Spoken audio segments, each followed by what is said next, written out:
Bulatkan tekad kuatkan hati, negeri ini memanggilmu kawan. Belajar bergerak berbagi untuk negeri, guru penggerak majukan pendidikan.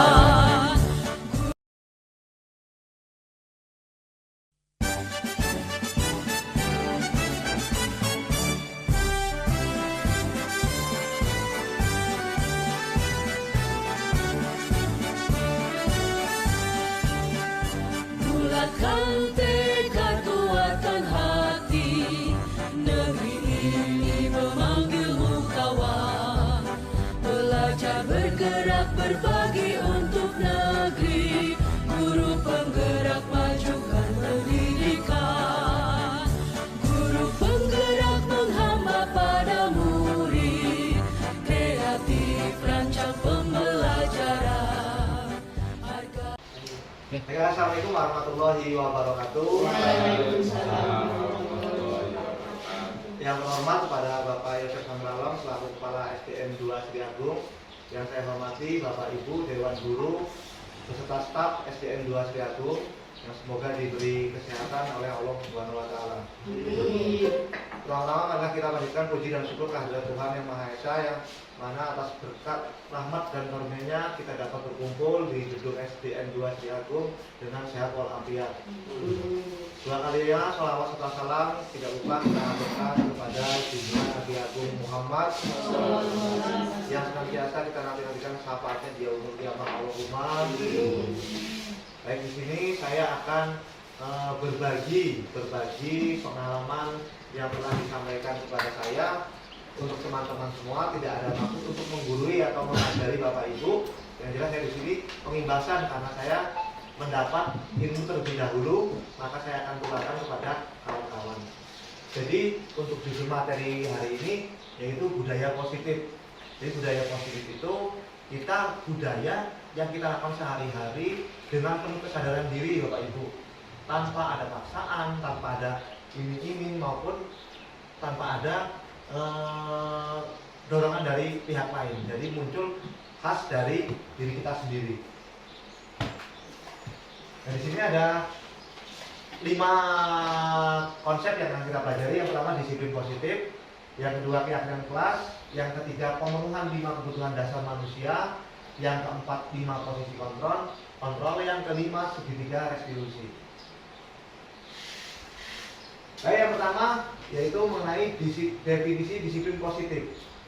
Disiplin positif adalah cara menerapkan sikap disiplin yang bertujuan untuk menumbuhkan kesadaran serta memberdayakan anak mandiri, melakukan sesuatu tanpa iming-iming hukuman, sogokan, ancaman maupun hadiah.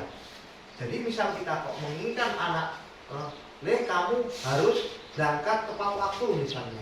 Itu jangan sampai kok kita, kamu bisa kalau berangkat tepat waktu nanti bapak kasih nilai besar, nanti kasih ibu kasih permen. Itu tidak boleh. Jadi kita bagaimana caranya menumbuhkan kesadaran anak itu sendiri tanpa ada ancaman ataupun sogokan.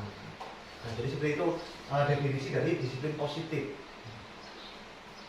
Berikutnya konsep disiplin positif merupakan pendekatan metode yang mengutamakan dialog. Jadi metodenya itu mengutamakan dialog, tanpa kita harus mencubit, tanpa kita harus memelototi anak tersebut, tanpa harus kita geget-gegetan gitu, tidak. Tapi kita mengutamakan dialog dengan nanti ada di segitiga restitusi itu ada dialog kita harus seperti apa, kemudian biar anak itu terbuka itu seperti apa, itu nanti ada. Memberikan kesempatan kepada peserta didik untuk belajar dari kesalahan. Nah, belajar dari kesalahan, misalnya kok pagi ini kita terlambat anak tersebut, kita hanya mengingatkan, kamu terlambat, nah besok jangan diulangin, ataupun kita bisa lebih lembut lagi, bisa kita sebagai temannya ataupun sebagai menghukum, itu nanti juga ada di situ. Kemudian melakukan komunikasi yang baik dan menghargai peserta didik. Jangan sampai kita merendahkan anak. Anak itu sudah terlambat, dasar bocah kerjaan itu bangkong, nggak pernah bangun pagi sholat kamu ya. Itu jangan sampai terjadi. Kita tidak boleh mematikan karakter ataupun identitas anak. Gitu. agar peserta didik dapat melakukan suatu kebaikan yang muncul dari dirinya sendiri, yang dia tergugah, sadar. Enggak kita harus dengan yang tadi itu ada ini tersebut itu, jangan. Ada beberapa tahapan untuk membangun budaya positif. Perubahan paradigma stimulus kontrol untuk membangun budaya yang positif. Sekolah perlu menyediakan lingkungan yang aman dan nyaman agar murid-murid mampu berpikir, bertindak, dan mencipta dengan merdeka mandiri dan bertanggung jawab. Artinya apa? Kita harus menciptakan suasana lingkungan belajar itu yang nyaman. Contoh misal kalau di halaman sekolah kita ada pepohonan yang rindang, kemudian lingkungan yang bersih tanpa ada sampah. Di dalam kelas kita berikan hias-hiasan ataupun pojok belajar atau lain sebagainya. Itu akan membuat anak merasa nyaman, merasa betah. Kalau kita merasa di rumah, kalau rumahnya di dalam kamar tuh ada AC-nya, kemudian kasurnya empuk, pasti kita nyaman, pasti kita betah, nggak merasa gelisah kita di sekolahan. Kalau emang tempat kita itu nyaman, nah seperti itu. Jadi kita juga harus membuat suasana sekolah ini nyaman seperti itu, Bapak Ibu. Lanjut Pak. Ada 3 motivasi perilaku manusia berdasarkan Bien Gosen, yaitu. Nah, ini ada 3 karakter manusia. Manusia itu tipenya seperti apa aja sih? Nah, ini ada 3 tipe. Ada 3 tipe. Yang pertama, dia melakukan sesuatu, bisa melakukan sesuatu. Wah, aku ini harus berangkat pagi. Melakukan sesuatu itu karena untuk menghindari ketidaknyamanan ataupun hukuman. Itu pasti ada manusia yang tipenya seperti itu. Misalnya saya kalau berangkatnya kesiangan dimarahin ini sama Pak Dasto, misalnya seperti itu. Kemudian yang kedua, untuk mendapatkan imbalan atau penghargaan dari orang lain. Saya ini harusnya berangkatnya pagi terus, biar saya ini nanti dapat penghargaan dari Pak Dasto, nilainya bagus, biar dapat ranking 1, nah seperti itu. Itu tipe yang kedua. Tipe yang ketiga, untuk menjadi orang yang mereka inginkan dan menghargai diri sendiri dengan nilai-nilai yang mereka percayai. Nah, inilah manusia yang kita harapkan. Jadi kita mengharapkan manusia yang seperti ini, yang di poin yang ketiga, yaitu melakukan sesuatunya tanpa ada embel-embel lain di belakang itu. Nggak ada lagi. Dia benar-benar sadar akan perubahan untuk dirinya yang lebih baik, itu sadar. Nggak perlu saya nanti dapat nilainya berapa, yang penting saya meyakini diri saya ini tetap harus berangkat pagi. Saya nggak tahu nanti dimarah ataupun dipuji sampai sekolahan, saya tetap harus berangkat pagi. Nah seperti itu. Itu ini manusia yang tipe yang ketiga. Terus kemudian berikutnya, nah keyakinan kelas. Tadi tahapan yang pertama kita harus membentuk paradigma tadi ya, tahapan yang pertama. Nah ini tahapan yang kedua untuk mendapatkan budaya positif di lingkungan sekolah. Kita membuat keyakinan kelas. Nah keyakinan kelas ini bisa dibuat, tadi saya dengan Pak Dato sudah mencontohkan. Jadi kita melakukan pembukaan terlebih dahulu, kita berikan masukan kepada anak, kemudian kita buat kesepakatan. Ya kan pas dibuat dalam bentuk positif untuk menimbulkan kembali disiplin positif yang didasari oleh motivasi dari dalam diri. Nah, ini kalau tidak dari maknya begitu. Next Pak Agus. Nah, ini contohnya. Misal datang tepat waktu. Nah, kita sepakati dulu dengan antara guru dan murid. Kita kalau datang tepat waktu, setuju apa enggak? Kalau sudah melaksanakan kesepakatan tersebut, mereka sudah meyakini, guru sudah meyakini, kita baru tulis. Membuat keyakinan kelas harus melalui kesepakatan antara guru dan murid. Tidak boleh sepihak. Tidak berpihak. Buat ini nanti yang kalau berangkat telat, lihat aja. Berangkat telat, dihukum, lari lapangan, itu nggak boleh. Oh hanya guru sendiri itu yang membuat, nggak boleh. Kita harus melalui kesepakatan. Contoh di sini yang agak ekstrim, misalnya bermain di halaman, misalnya di sini. Jadi itu ada gambar contohnya, tidak boleh bermain di halaman, misalnya bermain di halaman, misalnya halaman ini apa namanya, taman, halaman. Jadi kita yakin dulu, anak-anak setuju apa enggak? Kalau emang kita setuju, kemudian anak setuju, ya sudah kita buat kesepakatan kelasnya. Jadi tidak boleh sepihak. Begitupun anak, kok mintanya Pak, saya ini pinginnya ini loh Pak, kalau jam istirahat itu tiduran di kantin. Anak juga meminta kesepakatan seperti itu. Tetapi kalau kita mengiyakan, jadi kesepakatan. Tetapi kalau kita tidak mengiyakan, itu tidak boleh. Tidak boleh, nah itu tidak baik. Masa iya kita istirahat tiduran di kantin. Nah, itu tidak akan terjadi sebuah kesepakatan. Nah, makanya jadi tidak ditulis. Nah, seperti itu contohnya. Jadi jangan semata-mata kita ini kemauan murid semuanya kita ayuni, itu nggak baik juga. Harus ada kesepakatan, namanya juga keyakinan kelak. Baik, bagus. Yang kedua, sekarang yang ketiga. Ini yang ketiga, pemenuhan 5 kebutuhan manusia. Dan pemenuhan 5 kebutuhan manusia. Ketika kita mendapatkan apa yang kita inginkan, sebetulnya saat itu kita sedang memenuhi satu atau lebih dari satu kebutuhan dasar kita. Yang pertama, kebutuhan untuk bertahan hidup. Semua manusia pasti ingin bertahan hidup.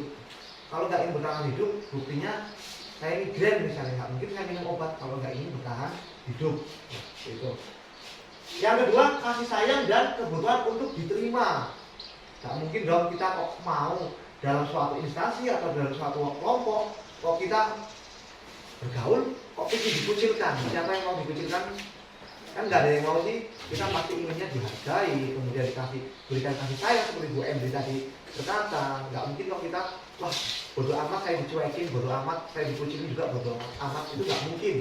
Pasti dari dalam hati kita menolak, walaupun itu secara omongan kita bisa mengeluarkan, tapi secara hati pasti kita inginnya diterima dan disayangi. Seperti itu. Yang ketiga, kebebasan kebutuhan akan pilihan. Nah, jadi yang dimaksud di poin 3 ini, kebutuhan akan pilihan itu kita tuh bebas untuk menentukan dengan dasar tidak melenceng dari sebuah aturan. Pilihan itu, misal saya memilih, Pak saya ini pinginnya kalau sekolah pakai sepatu hitam tapi yang modelnya karet loh Pak, misalnya seperti itu. Ya jangan, kalau yang karet itu jangan, nanti licin kalau di rumput, kamu harus pakai yang ada garis-garisnya di bawahnya. Sekarang pemilihan kebutuhan kita itu melenceng dari aturan atau tidak? Kalau masih sesuai dengan warna sama-sama dengan warna hitam misalnya, oh dia nggak apa-apa kok, cuma bahannya yang berbeda nggak masalah. Kita masih sama-sama dengan warna yang hitam, tidak melenceng dari aturan. Artinya pemilihan kebutuhan kita juga itu jangan sampai melenceng dari peraturan. Pak aku ini kalau berangkat sekolah, misalnya ngomong Pak Yosef, saya dipilihnya berangkat sekolahnya jam 8 loh Pak. Jam 8 itu saya pas banget Pak, udah sarapan, udah maca, nyampe sekolah nih ya karena jaraknya jauh. Itu pemilihan kebutuhan yang salah, yang menumbuh aturan. Nah, seperti itu. Jadi kita tidak boleh melenceng dari aturan walaupun kita punya pilihan. Nah, seperti itu. Punya pilihan tetap dengan dasar aturan. Yang keempat, kesenangan kebutuhan akan rasa senang. Setiap manusia pasti butuh hiburan, butuh happy lah kasarnya ngomong. Cuman ya itu tadi, apalagi kita seorang pendidik, kan kita nggak mungkin kalau hiburan kita itu ordenan, nyawer, itu kan nggak mungkin. Nah, itu semuanya tadi dasarnya tetap menggunakan aturan, apalagi dari diri kita sebagai seorang pendidik. Mungkin ya karakter di rumah ataupun joget-joget di kamar mandi atau seperti apa itu monggo. Yang penting kita tidak terlalu dipublikasikan dengan orang lain, apalagi wali siswa ataupun murid. Nah, itu. Yang terakhir, penguasaan kebutuhan pengakuan atas kemampuan. Nah, ini yang sering terjadi. Ini yang sering terjadi di lingkungan kerja ya Bapak Ibu ya. Itu paling sering terjadi. Jadi mungkin dalam sebagian diri kita, ya Kuti, saya ini bisa IT. Tapi Pak Yosef ini nggak pernah nyebutin loh kalau saya ini bisa IT. Saya ini lebih disebut kalau saya ini bisa IT. Kemudian misalnya Bu Alma, wah Pak Yosef ini saya loh, banyak hal yang menonjol dari saya. Maksudnya menonjol. Maksudnya hal yang punya kelebihan. Maksudnya punya kelebihan dari saya ini punya kelebihan. Tapi kok saya nggak pernah disebutin ya kalau ini banyak yang menonjol dari diri saya, misalnya seperti itu. Itu butuh sebuah pengakuan. Itu mungkin sebagian manusia juga seperti itu. Pasti butuh pengakuan seperti itu Bapak Ibu. Lanjut Pak Agus. Jadi kelebihan ya Pak menonjol dia ini nggak fokus. Nah, catatan, ketika murid melakukan suatu perbuatan yang bertentangan dengan nilai-nilai kebajikan, Hal itu sebenarnya dikarenakan mereka gagal memenuhi kebutuhan dasar mereka. Contoh misal, kok Pak Agus duduk misalnya, duduk. Kok Bu Pipi ini kok nggak ngeliatin saya dari tadi ya? Saya ini kok pengen liatin Bu Pipi, misalnya seperti itu. Lah, tak caper lah, tak bikin lelucon apa atau tak bikin pergerakan apa yang dari supaya Bu Pipi bisa melihat saya. Padahal hal tersebut membuat gaduh suasana lingkungan, kita sedang diskusi. Tetapi karena Pak Agus ingin diberikan perhatian oleh kawan yang lain, terutama Bu Pipi, dia membuat kegaduhan. Nah, gitu, biarin, aku tak berisik dulu lah, ataupun hidupin musik, biar supaya Bu Pipi ini bisa lihat ke saya. Sebenarnya dia itu sedang mencari memenuhi kebutuhan itu tersebut. Contoh misal seperti murid kita di sini ada ya, kita contoh maaf, yang ngomong kita ada di sini ada Jidan, misalnya. Jidan yang pas itu. Mungkin dia di rumah kurang kasih sayang lah dari orang tuanya. Maka di sekolah dia akan melakukan tindakan yang sangat over. Tindakan yang sangat over yang supayanya teman-teman guru ini memperhatikan Jidan. Saya ini di rumah kurang kasih sayang, makanya saya di sekolah nyari perhatian lah biar diberikan kasih sayang oleh dewan guru. Nah, sebenarnya ini untuk dari sini yang ini tempatnya sih ini. Terus Agus lanjut. Yang keempat, 5 posisi kontrol. Dia Gloser mengemukakan bahwa guru perlu meninjau kembali penerapan disiplin di dalam ruang kelas mereka selama ini. Apakah telah efektif? Apakah berpusat pada murid? Memerdekakan dan memandirikan murid. Melalui serangkaian riset dan berdasarkan pada teori kontrol Dr. William Glasser, dosen berkesimpulan ada 5 posisi kontrol yang diterapkan seorang guru, orang tua maupun atasan dalam melakukan kontrol, yaitu yang pertama, penghukum.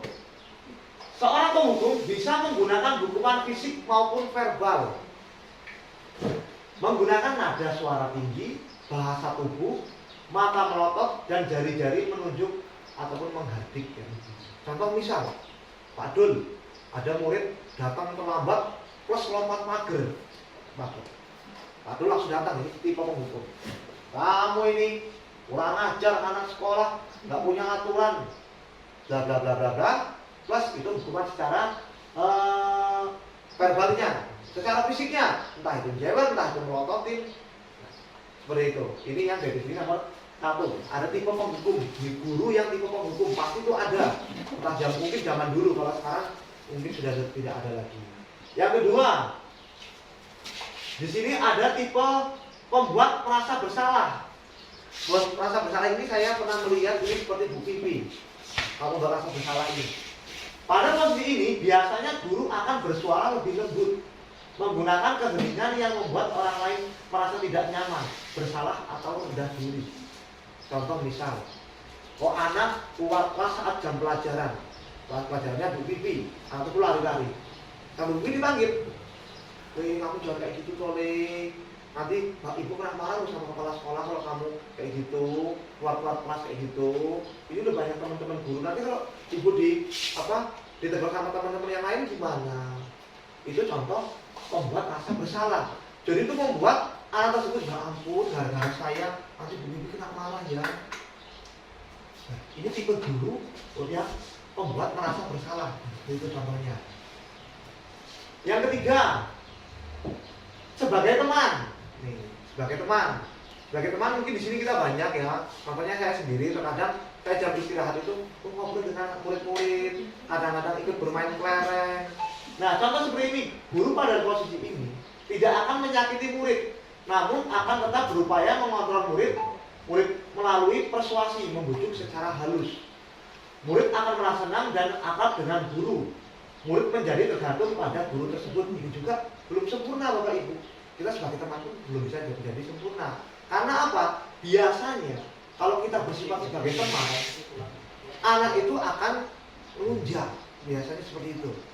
Memang dia akan lebih dekat dengan kita, lebih akrab. Tapi kelemahannya biasanya anak itu akan melunjak. Sering ikut ngobrol, ikut bermain, contohnya kelereng, ikut berkomunikasi bareng-bareng. Itu bagus. Kita bisa mengontrol, Nanti kalau main layar jangan lempar-lemparannya, jangan kuat. Kalau jam masuk ya masuk, memang kita bisa mengontrol. Tetapi sifat efek buruknya anak akan semakin lunjak biasanya. Gitu. Next yang keempat, pemantau. Nah, ini ada juga lagi yang tipe pemantau. Kalau tipe pemantau, dia itu hanya menggunakan dasar peraturan yang sudah ada di sekolah. Contoh misalnya Bu Alma, ada anak terlambat. Kamu tahu nggak aturan jam masuk sekolah itu jam berapa? Jam 7.30 Pak Bu. Nah, jam 7.30 kan? Kalau sudah tahu jam 7.30, kenapa kamu datang jam 8? Terlambat Bu karena kesiangan bangun. Nah, sekarang kamu tahu nggak konsekuensinya apa kalau datang terlambat?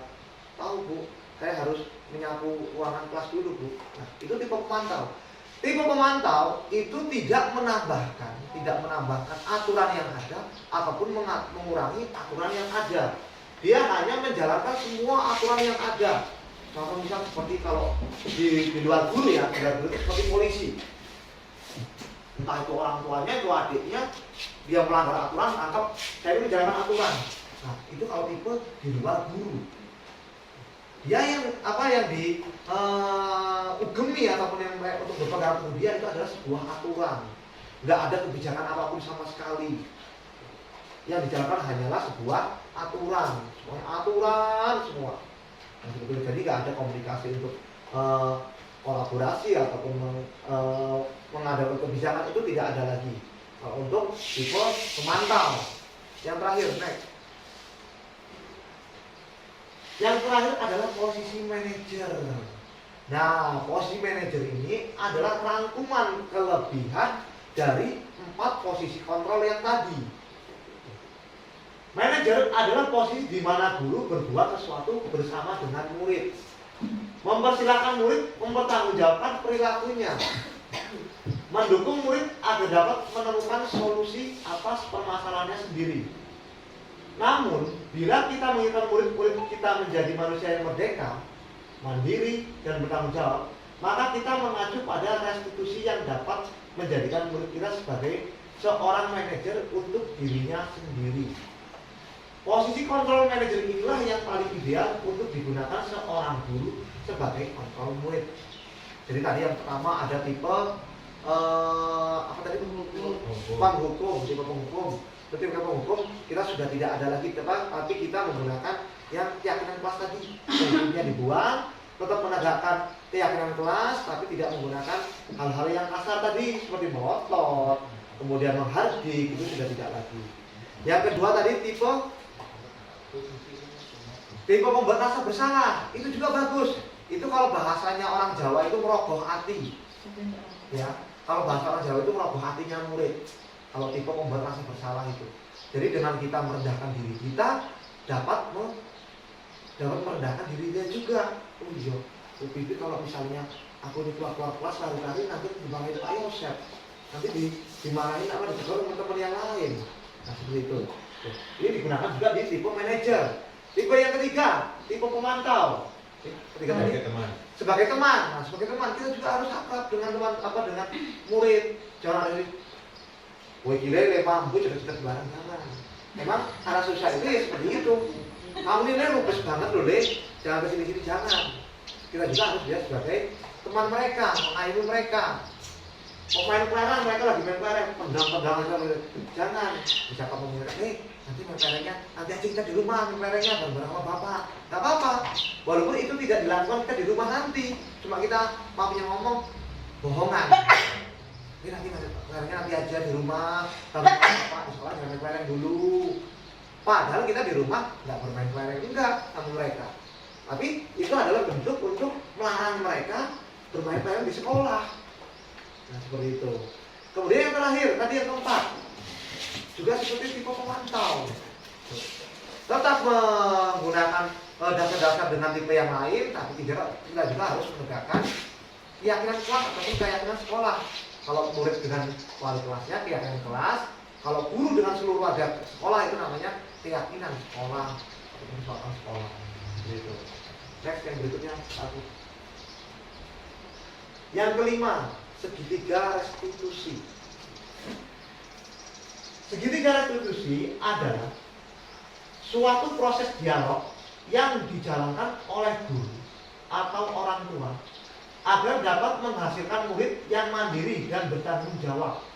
Pada saat guru di posisi manajer, aspek yang dikembangkan pada murid adalah motivasi intrinsik, yaitu motivasi dari dalam, ya, dari dalam, sehingga penanaman nilai-nilai kebajikan dapat tumbuh dan berkembang menjadi suatu kebiasaan positif. Jadi tumbuh dan berkembang, ya, berkembang suatu yang akhirnya membentuk karakter murid. Berkembang itu luas, bukan melebar, ya, lebar, memanjang, nah, ini berkembang. Berkembang itu ya ke atas ya ke samping. Ya, kalau melebar kan samping. Kalau ke atas kan memanjang. Tumbuh.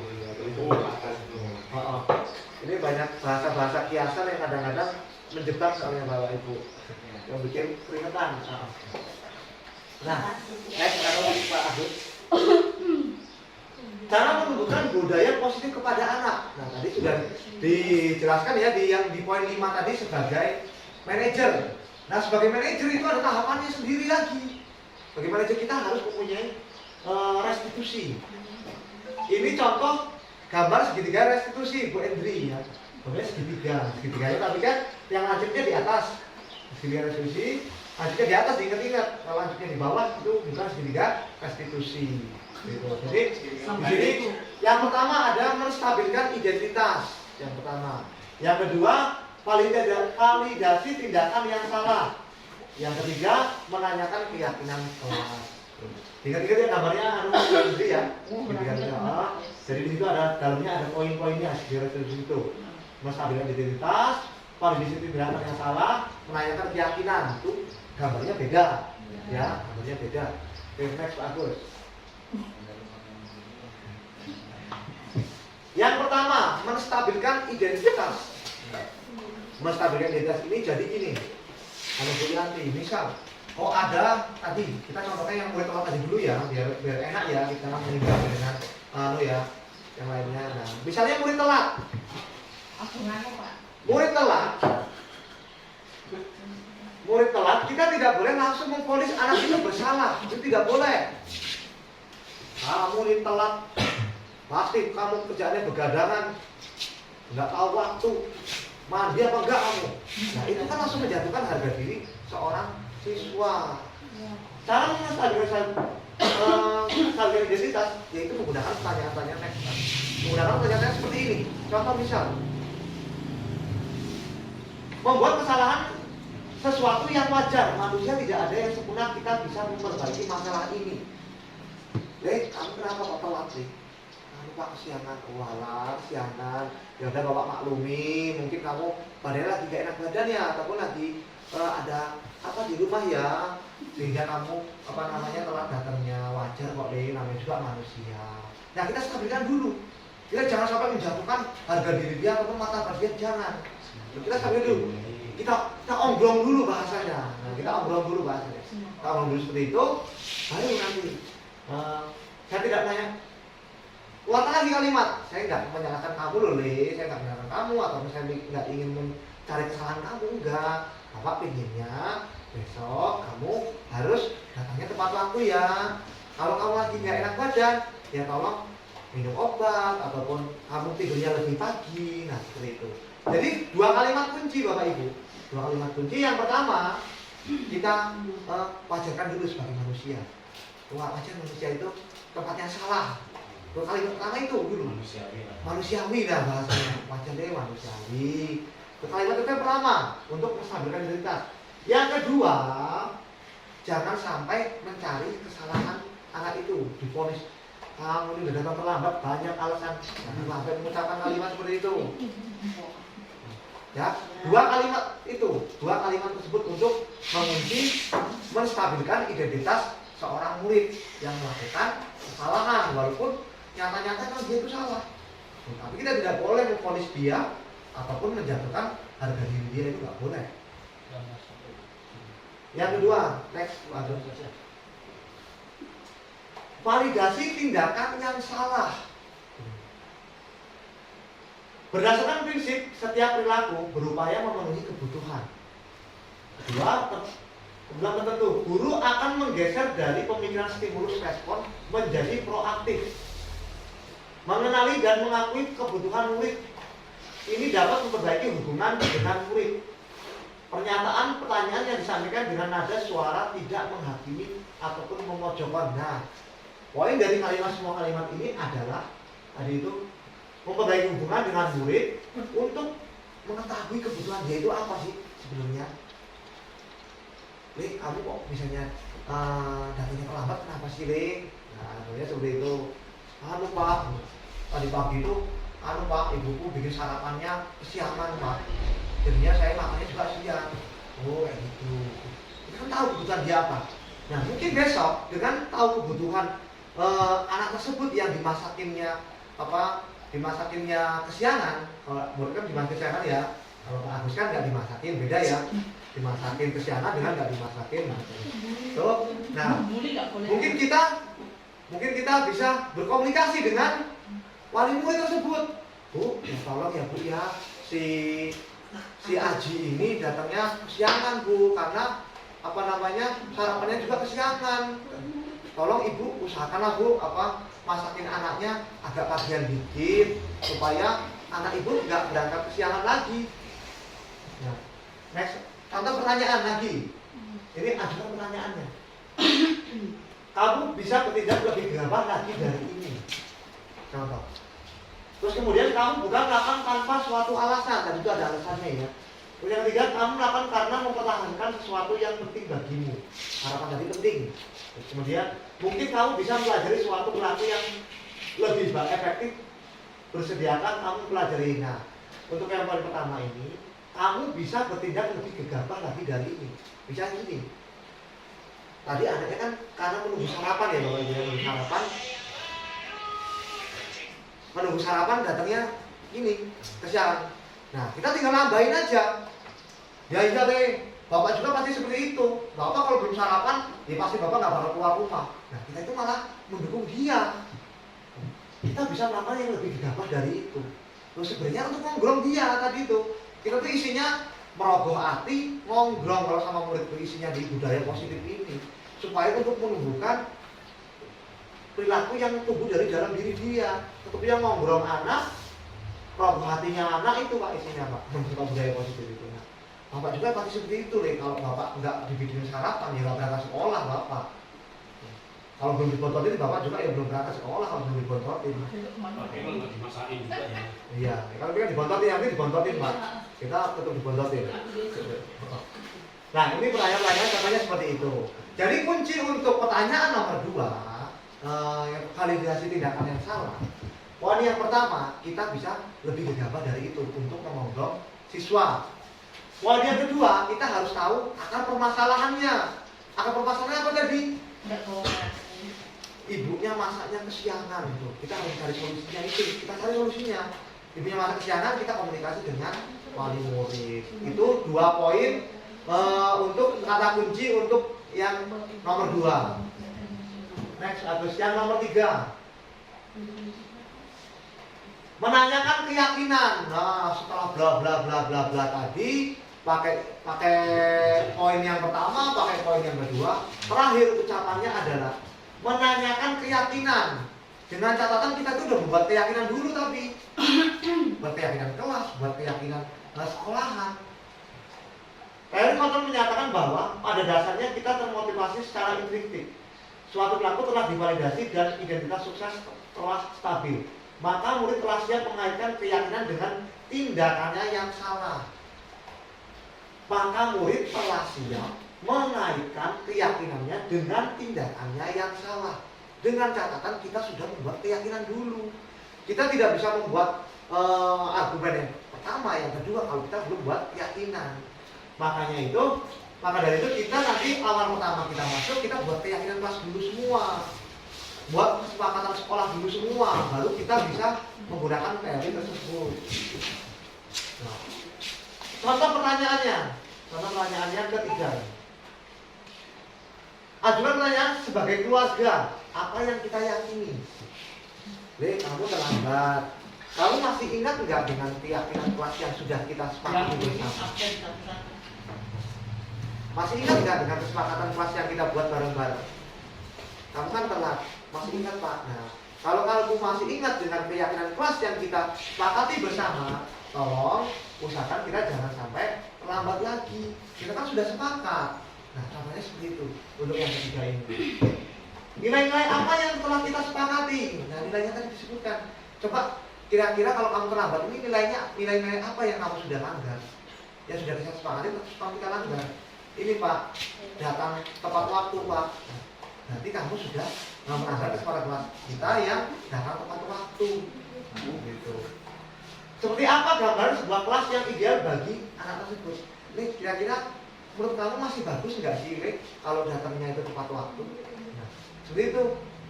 Yang ketiga, kamu ingin menjadi orang seperti apa? Terakhir, setelah bla bla bla bla, tanyakan keyakinan kelas. Aku terakhir. Sebenarnya, Le, cita-citamu itu apa sih, Le? Kok masih aja mau datang terlambat? Kok masih aja kamu mau lari-lari tengah lapangan? Kamu kepingin jadi apa sih sebenarnya? Pak, saya ini ingin jadi polisi. Kalau ingin jadi polisi, apa ingin jadi polisi misalnya? Ya kamu jangan kayak gitu sifatnya. Jangan lari-lari kayak gitu.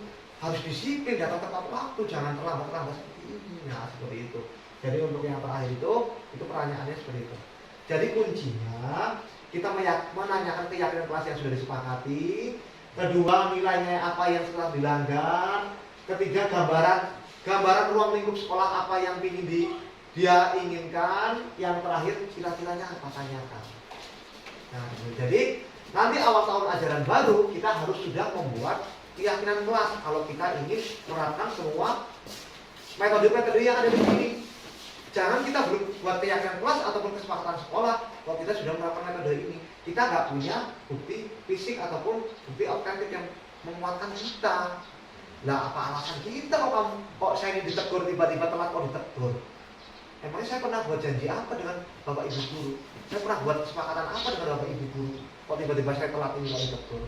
Karena peraturan sekolah di kurikulum merdeka ya, kita ini sudah tidak memakai peraturan lagi di dalam kelas itu. Kita harus menggunakannya keyakinan kelas atau kesepakatan kelas gitu Bapak Ibu. Next. Nah, ini yang terakhir ya, dua lagi. Hal-hal yang perlu diperhatikan dalam segitiga restitusi.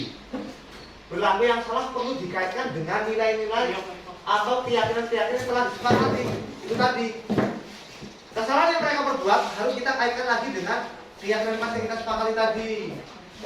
Kesediaan orang yang melakukan kesalahan untuk memperbaiki masalah. Gimana caranya? Si Jidan misalnya, si Jidan itu bersedia untuk memperbaiki kesalahan dia. Kita gimana caranya? Yang penting tidak menggunakan kekerasan, tidak menggunakan iming-iming, tidak menggunakan hukuman ataupun imbalan. Gimana caranya? Yang penting menggunakan dialog. Pemecahan masalah sebisa mungkin relevan atau memiliki hubungan dengan masalah yang ada. Nah, seperti ini contoh misal. Kalau kita membuat kesepakatan kelas, ini tadi Pak Dasto, saya tadi kan sudah ngobrol dengan Pak Dasto. Jadi kemarin waktu Zoom dengan instruktur ya, instruktur itu membawahi 4 kelas. Kemarin sebagai sampel itu bahkan itu argumen saya sebagai sampel. Karena di situ tidak boleh menghukum anak putar lapangan. Kemudian saya angkat tangan, di situ saya bicara seperti ini. Di situ membedakan antara hukuman dan konsekuensi. Nah, semua mengatakan kalau muter lapangan itu termasuk hukuman. Di situ hanya saya satu-satunya orang yang mengatakan itu konsekuensi. Saya disuruh mengajukan argumen saya. Kenapa kok saya mengatakan konsekuensi? Saya bilang begini, Pak Sugi namanya, Pak Sugi, saya seorang guru olahraga. Saya sudah melaksanakan praktek di lapangan, sudah melaksanakan pemanasan, bahkan sebagian materi sudah saya ajarkan. Tiba-tiba ada anak datang terlambat. Saya tanya dengan Bapak, anak ini suruh menyusul pemanasan, kemudian melanjutkan pembelajaran, ataupun suruh ke lapangan. Kalau saya Pak, saya sudah sepakat dengan anak-anak. Bila mana mereka terlambat, kemudian sudah melakukan pemanasan dengan waktu 5 menit, kemudian sudah melakukan pembelajaran dengan waktu 5 menit, saya dengan mempersingkat dia, suruh motor lapangan 2 kali motor lapangan yang hanya dimakan waktu 2 menit. Seperti itu. Sekarang tanggapan Bapak gimana? Itu sudah menjadi konsekuensi saya dengan anak-anak. Karena kalau saya mengejar dengan pemalasan seperti biasa, pembelajaran seperti biasa, itu nggak akan cukup waktunya. Kemudian saya hanya mengajarkan anak itu. Ya. Oleh Pak Sugi itu dibenarkan, sangat dibenarkan. Dengan cara relevan. Artinya relevan. Kalau pas zamannya olahraga, boleh menggunakan konsekuensi yang hubungannya dengan fisik. Kok Pak Dasko misalnya kok guru matematika, dan ada matematika, anaknya terlambat masuk kelas, dihukum turun ke lapangan, itu nggak relevan. Nah, masuk contoh, nanti kamu setelah pembelajaran ini selesai, nanti kamu buat ya di buku perkalian 1 sampai 20 misalnya. Nah, itu relevan. Relevan ya. Pada saat jangan kok menghukum anak pelajaran matematika turun ke lapangan itu nggak boleh. Itu juga harus ada konsekuensinya Pak. Konsekuensi atau kesepakatannya Pak. Nggak boleh, nggak belum disepakati juga nggak boleh. Karena hukuman itu sifatnya tiba-tiba. Hukuman itu sifatnya tiba-tiba. Kalau konsekuensi sifatnya adalah melakukan kesepakatan lebih dahulu. Itu bedanya hukuman dan kesepakatan. Hukuman itu sifatnya tiba-tiba. Kalau konsekuensi itu sifatnya menggunakan kesepakatan. Mungkin sekian itu saja pemaparan ataupun pengimbasan saya hari ini. Tidak ada maksud apapun menggurui ataupun apapun, tidak. Saya ingin berbagi pengalaman yang saya dapat untuk Bapak Ibu guru. Misal ada pertanyaan atau ada tambahan dari Pak Yosef, monggo silahkan diaturkan. Jangan dimakan tadi kan Pak, jangan dimakan dulu. Jangan. Dari Bapak Ibu guru, monggo ada tambahan ataupun pertanyaan monggo.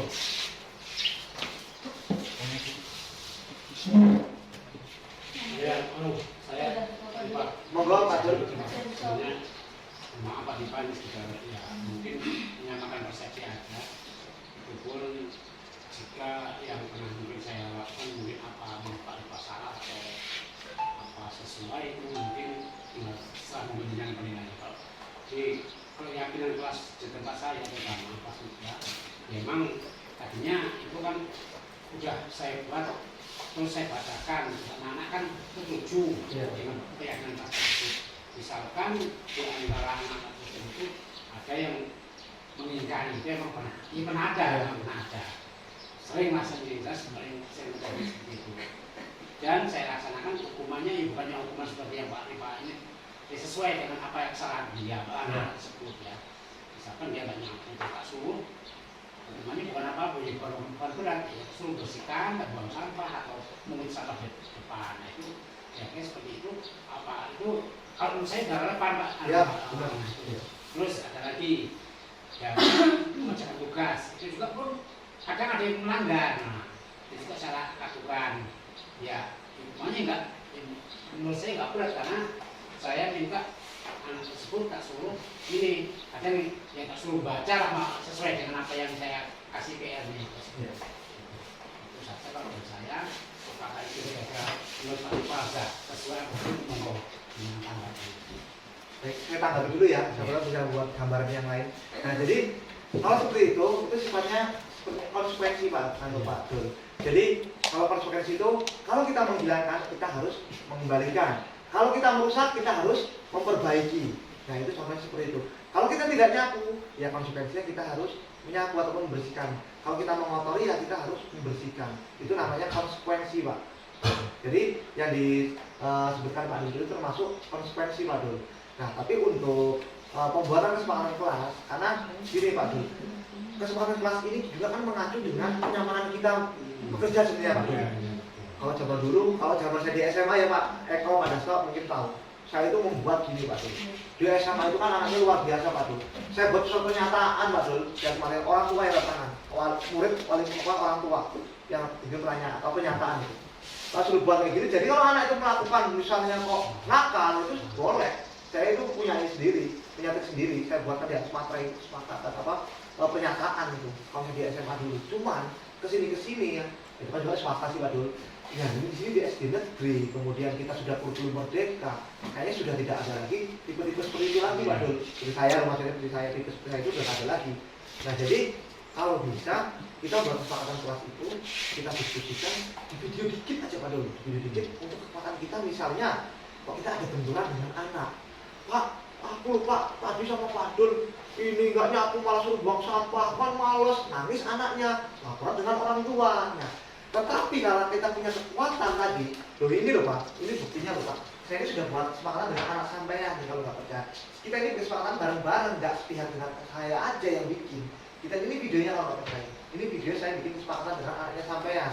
Tetapi anaknya sampean melanggar. Toh dia sendiri yang bikin kesepakatan itu.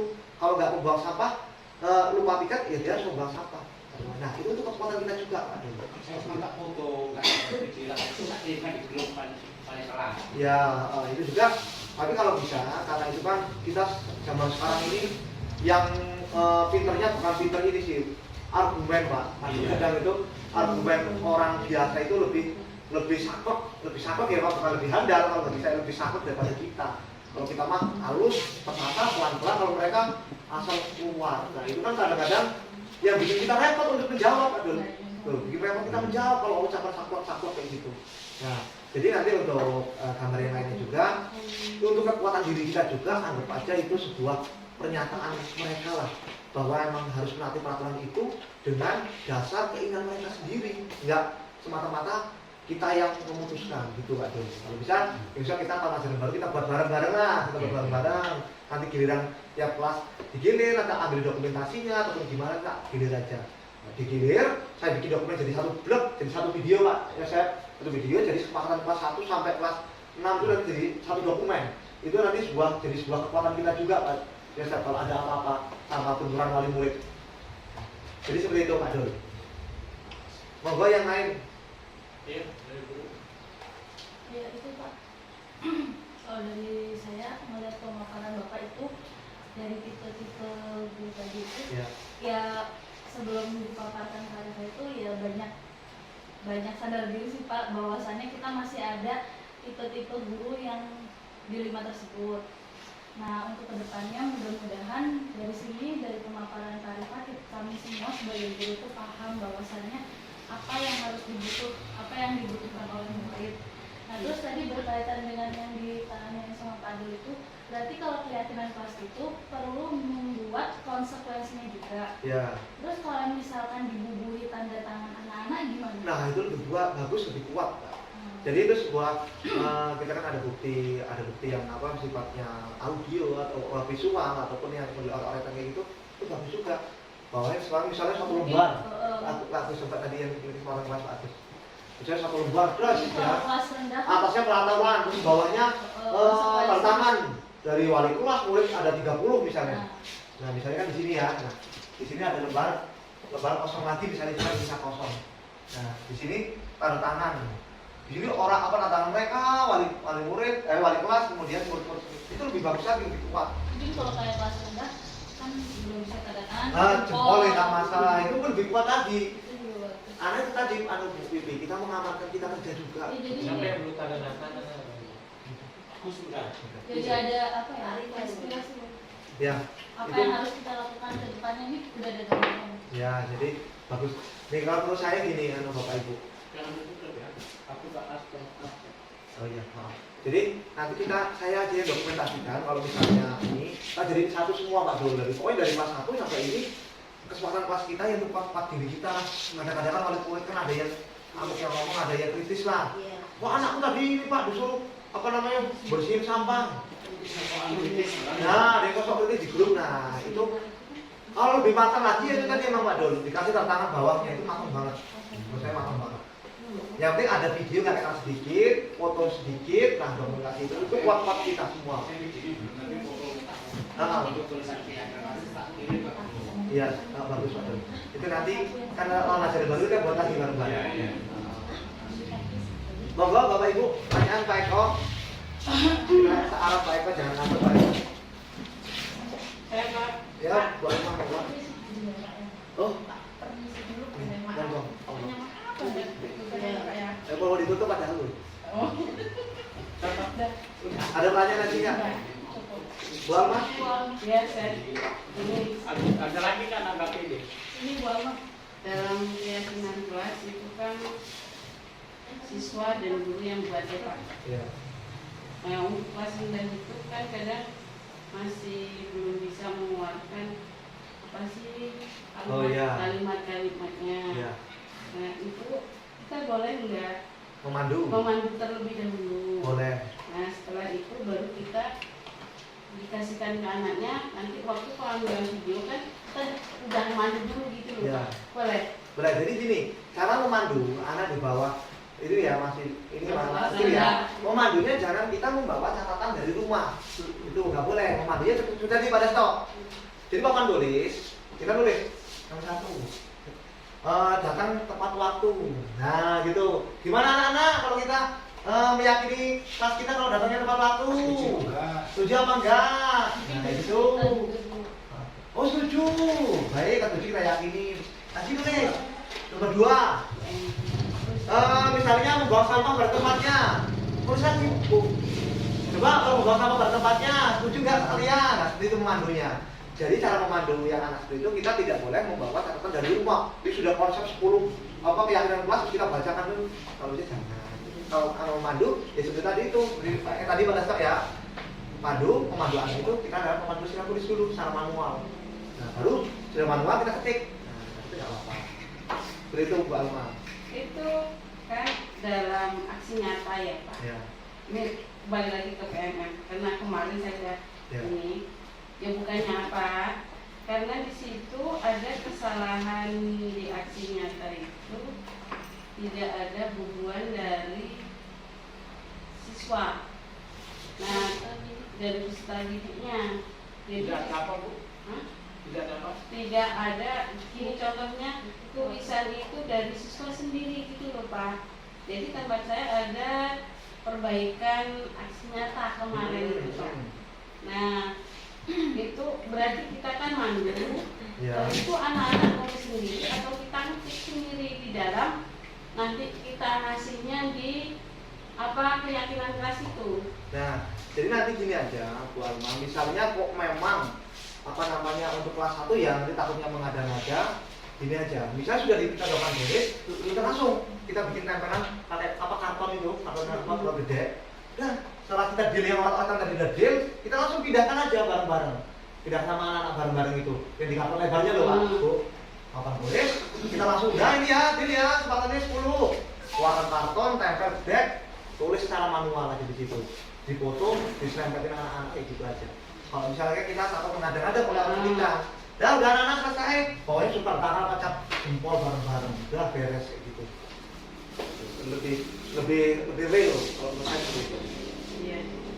Nah, jadi kita ngapusi cak cilik sih bahasanya sih anak-anak. Oh, ini mah petikannya buruk nih. Nah, jadi seperti itu aja Pak. Ya, aksi nyata itu kemarin saya kan bukan tulisan anak, Iya. cuma ada nama seseorang dan seseorang itu membuat kesepakatan, contohnya tidak berangkat lambat. Iya. Ternyata di situ kita nggak menyantumkan asli di foto kenyataannya, di situ ada perbaikan gitu loh Pak. Iya, iya. Udah. Ya. Monggo yang lain. Pak Dasto, monggo. Saya mungkin di sini tidak bertanya, cuma apa namanya tadi sudah diwakili sama kawan-kawan lain.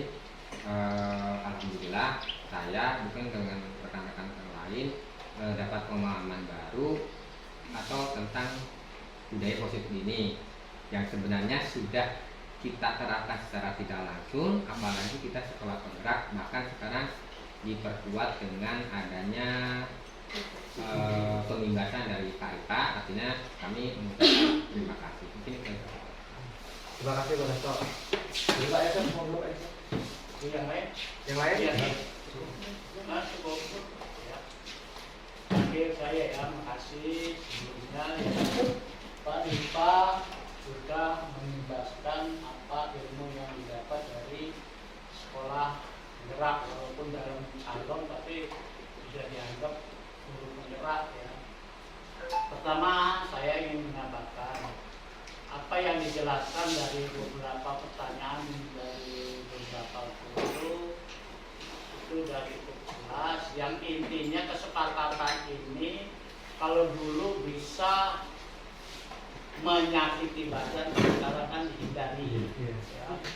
Kenapa harus dibuat? Ya, keyakinan kelas itu dari pribadi siswa, karena mereka yang menjadi dijalankan, bukan kita. Kita ini sebagai pemantau dan pengawas, ya. Nah, ini sudah banyak diceritakan sebagai pengayom, ya. Terus anak yang pengen perhatian, gimana kita sebagai orang tua, ya, sebagai orang tua pendidik, ya, mewakili dari wali kelas, ya, tunjukkan itu. Nah, ini sangat penting, ya, untuk Bapak Ibu, karena pembelajaran yang kondusif tanpa dibuat peraturan atau keyakinan kelas ini tidak berjalan dengan apa yang kita harapkan, ya. Tadi banyak juga diberikan contoh tadi penanganan bila anak melanggar.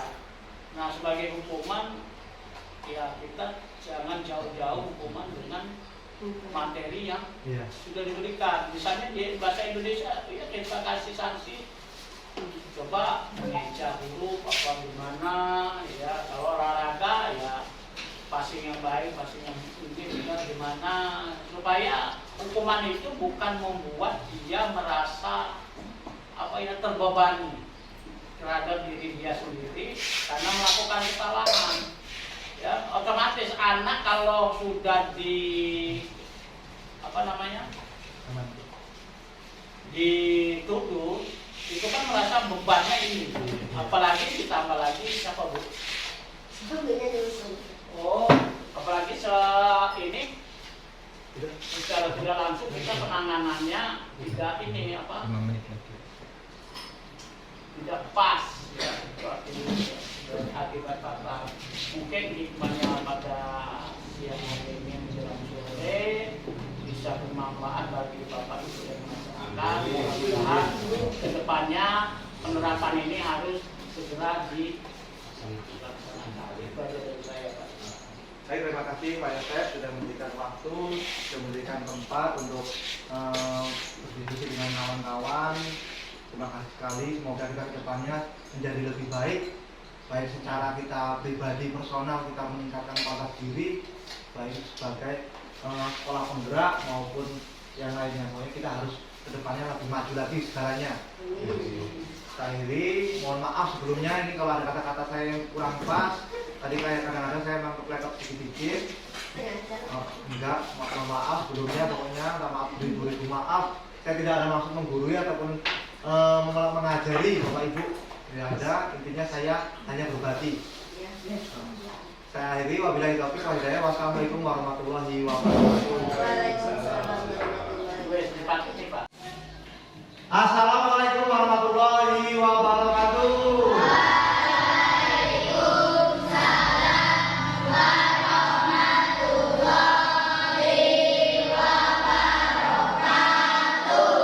Gimana kabarnya anak-anak?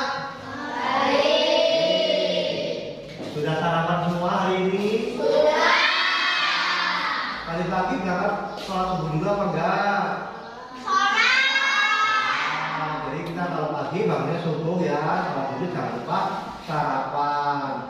Baik, di sini Bapak hari ini akan membimbing kalian untuk berdiskusi dan kita ngobrol bagaimana baiknya untuk pembelajaran ke depan agar lebih tertib, lebih nyaman dan lebih fokus untuk belajar. Di sini ada contoh namanya keyakinan kelas. Kira-kira kalian setuju atau tidak kalau kelas kita membuat keyakinan kelas? Setuju. Setuju. Jadi kita buat keyakinan kelas bertujuan untuk supaya kita belajarnya itu lebih nyaman, lebih tertib, dan kita juga lebih fokus karena kita sudah punya keyakinan kelas.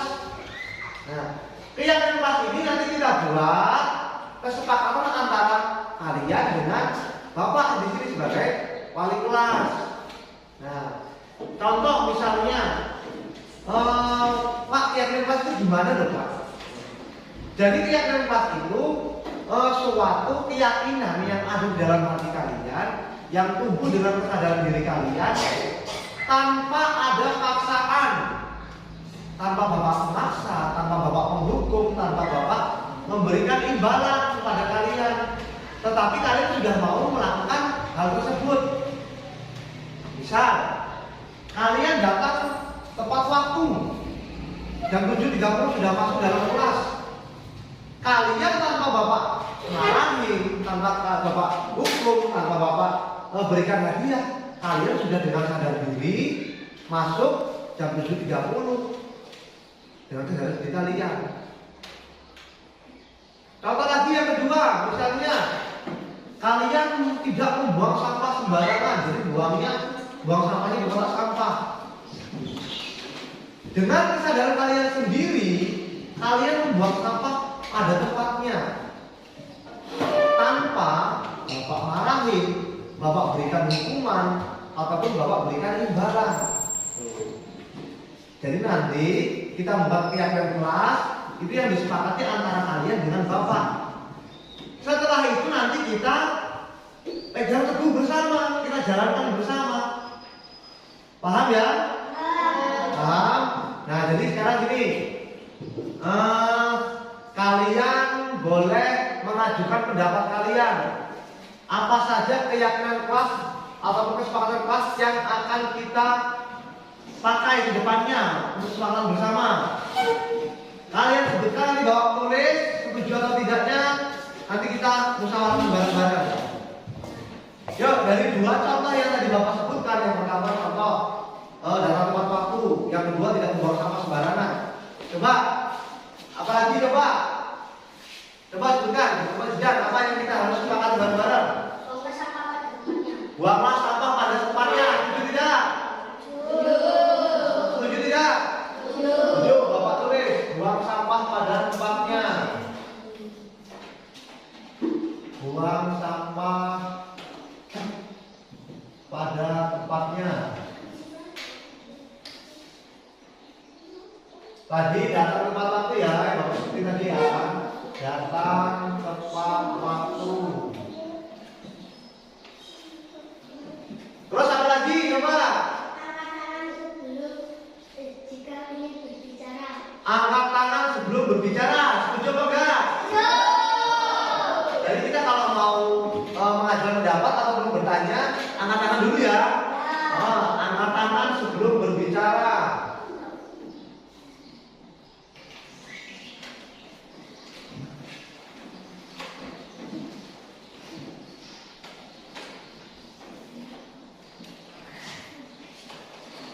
Yang keempat, coba ada yang usul lagi, coba. Rapikan buku sesudah belajar. Jadi kita sesudah belajar bukunya dirapikan, jangan dibuang berantakan. Setuju atau tidak? Rapikan buku setelah belajar.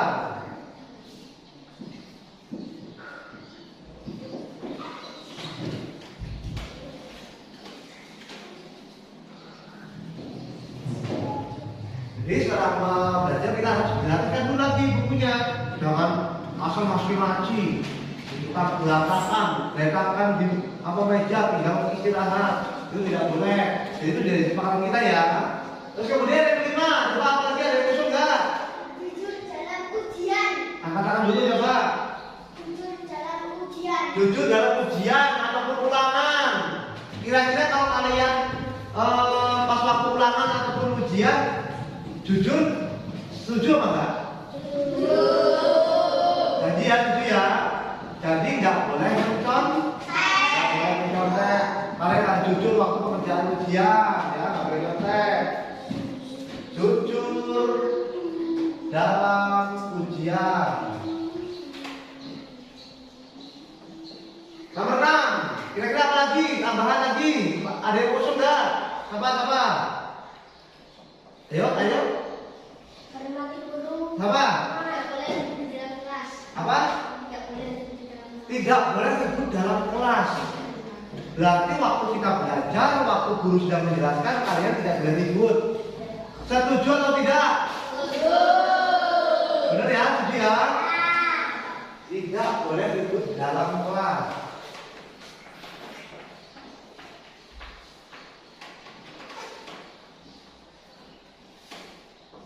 Dalam kelas. Terus berikutnya bareng-bareng supaya pembelajaran lebih tertib, lebih nyaman, kita juga bisa lebih fokus dalam belajarnya. Coba ada yang nambahin lagi nggak? Apa itu? Guru dan teman. Hormati guru dan teman. Kalian kalau suruh menghormati guru dan teman, kira-kira sepakat apa enggak? Setuju apa enggak? Dia ya, hormati guru dan teman. Hormati guru dan teman. Hormati guru dan teman, sudah ada 7. Apalagi coba yang kira-kira agar pembelajaran kita itu lebih nyaman, lebih Mendengarkan penjelasan guru. Nah, ini bagus nih, mendengarkan penjelasan guru. Jadi kalau bapak atau ibu guru sedang menjelaskan, kalian benar-benar mendengarkan, menyimak dan menghayati supaya kalian paham dengan apa yang dijelaskan. Apa tadi coba ulangi lagi? Mendengarkan penjelasan guru. Mendengarkan penjelasan guru. 8. Mendengarkan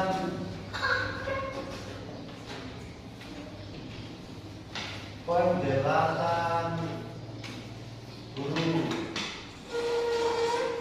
Terus apalagi kira-kira? Ada lagi nggak tambahan? Bermain di halaman sekolah. Tidak boleh bermain di halaman. Oh, bermainnya di halaman sekolah. Jadi bermain hanya di halaman sekolah, nggak boleh di dalam kelas gitu maksudnya. Ya, jadi gimana? Itu juga kalau kita bermainnya hanya di halaman sekolah. Kita nggak boleh bermain dalam kelas ya, lari-larian, gojek-gojekan dalam kelas itu nggak boleh. Ya, bermain di halaman sekolah. Tidak.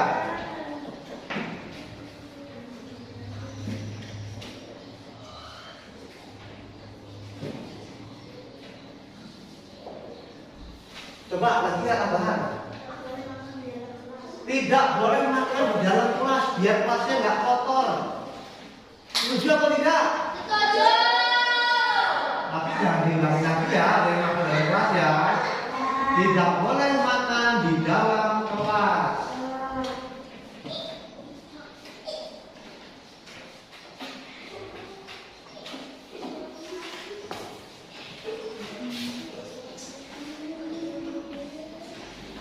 Nah, cukup ya? Mau ditambahin lagi enggak? Oke, berarti sudah cukup. Nah, ini adalah kesepakatan kelas kita. Ya. Kesepakatan kelas kita yang harus kita taati, tapi dengan penuh kesadaran diri. Gak boleh kita melakukan hal ini karena terpaksa. Melakukan hal ini karena takut dihukum. Melakukan hal ini karena dikasih imbalan, itu nggak boleh ya. Harus dengan kesadaran diri kalian. Coba sekarang bapak coba Jidan, kamu bacakan maju depan 1 sampai 10. Kamu baca dulu nomor 1 apa? Ini bapaknya yang video nomor ayo. Maju. Ini baca dari sini. Baca nomor 1. Buanglah sampah pada tempatnya. Setuju nggak? Setuju. Oke, bapak checklist. Nomor 2. Tata tempat waktu. Setuju? Setuju. Setuju. 3. Angkat tangan sebelum berbicara. Angkat tangan sebelum berbicara. Setuju nggak? Setuju. Setuju. Yang keempat, Angkat buku setelah belajar. rapikan buku setelah belajar. Setuju? Nomor 5, Jujur dalam ujian. jujur dalam ujian. Setuju? Setuju. Nomor 6, Tidak boleh ribut dalam kelas. setuju? Setuju. Nomor 7, Hormati guru dan teman. hormati guru dan teman. Setuju? Setuju. Nomor 8, Mendengarkan penjelasan guru. setuju nggak? Nomor 9, Bermain di halaman sekolah. bermain di halaman sekolah. Setuju? Nomor 10, Tidak boleh makan di dalam kelas. setuju nggak? Terima kasih, Pak Jidan. Nah, sudah kita sepakati bersama menjadi sebuah pemegang teguh kita sendiri. Ingat, kita menjalankan 10 hal ini dari dalam hati kalian dengan penuh kesadaran diri, tanpa ada paksaan apapun, tanpa ada imbalan apapun. Ya, baik, terima kasih. Ini nanti kita tulis di kertas karton. Kita tulis, bareng-bareng kita tanda tangani, kita sepakati bersama, kita tempel di kelas kita. Ya, setuju ya? Oke? Nah, sekarang Bapak tulis dulu. Ya, jadi anak-anak tadi kita sudah menyepakati bersama 10 poin ya yang menjadi kesepakatan kita. Nah, di sini sudah Bapak tuliskan di karton. Kalian tanda tangan di atasnya di sini, tulis nama dan tanda tangan untuk menjadi dokumentasi kesepakatan kita. Boleh dari depan dulu, yuk. Kamu tanda tangan di depan.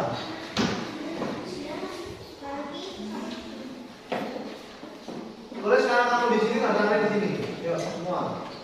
Gantian.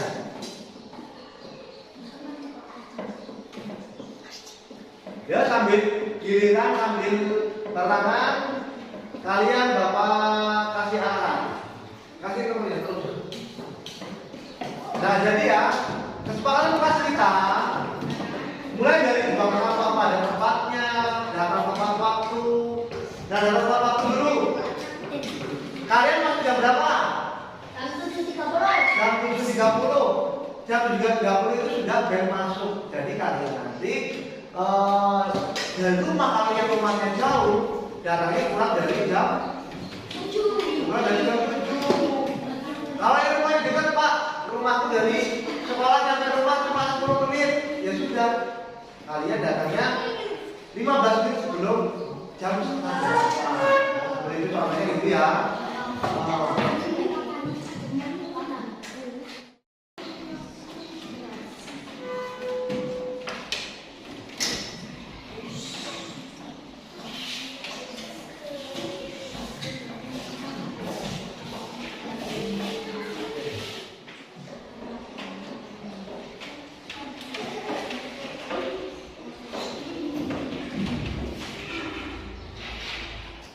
Assalamualaikum warahmatullahi wabarakatuh. Kami siswa-siswi SDN 2 Sri Agung kelas 4. Kami telah membuat keyakinan kelas bersama Pak Siva. Dengan keyakinan kelas ini kami berharap pembelajaran di sekolah menjadi nyaman dan kondusif sehingga kami lebih fokus belajar. Terima kasih. Wassalamualaikum